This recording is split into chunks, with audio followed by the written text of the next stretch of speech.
حضرت محمد صلی اللہ علیہ وسلم اور ایک نیک جن کا واقعہ۔ جن نے جن کو کیوں قتل کیا، آئیے دیکھتے ہیں۔ دوستو، مکہ معظمہ میں ایک ولید نامی کافر رہتا تھا۔ اس کا ایک سونے کا بت تھا جس کی وہ پوجا کیا کرتا تھا۔ ایک دن اس بت میں حرکت پیدا ہو گئی اور وہ بت کہنے لگا کہ لوگوں، محمد اللہ کا رسول نہیں ہے اور اس کی تصدیق مت کرنا۔ معاذ اللہ، ولید بڑا خوش ہوا اور باہر نکل کر اپنے دوستوں سے کہنے لگا، مبارک ہو، آج میرا معبود بولا ہے اور صاف صاف اس نے کہا کہ محمد اللہ کے رسول نہیں ہے۔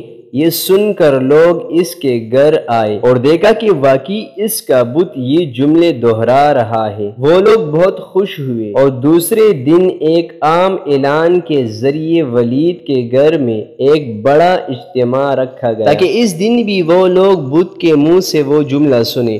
بڑا اجتماع ہو گیا تو ان لوگوں نے حضور صلی اللہ علیہ وآلہ وسلم کو بھی دعوت دی تاکہ حضور صلی اللہ علیہ وسلم خود تشریف لا کر بت کے منہ سے وہی جملے سنیں۔ چنانچہ حضرت محمد صلی اللہ علیہ وآلہ وسلم بھی تشریف لائے۔ جب نبی کریم صلی اللہ علیہ وسلم تشریف لائے تو وہ بت بول اٹھا، اے مکے والو، خوب جان لو کہ محمد صلی اللہ علیہ وسلم اللہ کے سچے رسول ہے۔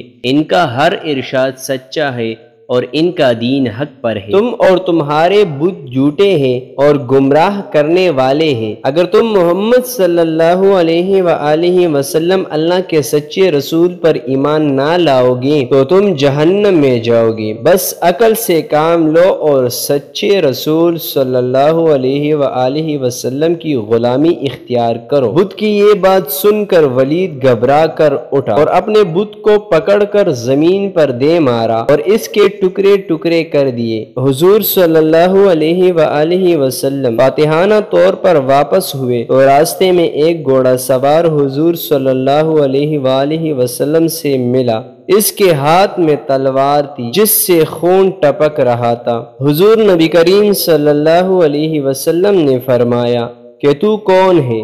وہ بولا، میں جن ہوں، آپ کا غلام اور مسلمان ہوں، جبل طور میں رہتا ہوں، میرا نام معین ابن الابرا ہے۔ میں کچھ دنوں کے لیے کہیں باہر گیا ہوا تھا، آج گھر واپس آیا تو میرے گھر والے رو رہے تھے۔ میں نے وجہ پوچھی تو معلوم ہوا کہ ایک کافر جن وہ مکہ میں آیا، ولید کے بت میں گھس کر حضور صلی اللہ علیہ وسلم کے خلاف فضول گوئی کر گیا ہے اور آج پھر گیا ہوا ہے تاکہ بت میں گھس کر آپ کے متعلق بکواس کرے۔ یا رسول اللہ صلی اللہ علیہ وسلم، مجھے سخت غصہ آیا، میں تلوار لے کر اس کے پیچھے بھاگا اور اسے راستے میں قتل کر دیا، اور پھر میں ولید کے بت میں گھس گیا اور یا رسول اللہ صلی اللہ علیہ وسلم جو کچھ کہا میں نے ہی بولا تھا۔ آپ نے اس جن غلام کے لیے دعا کی تھی۔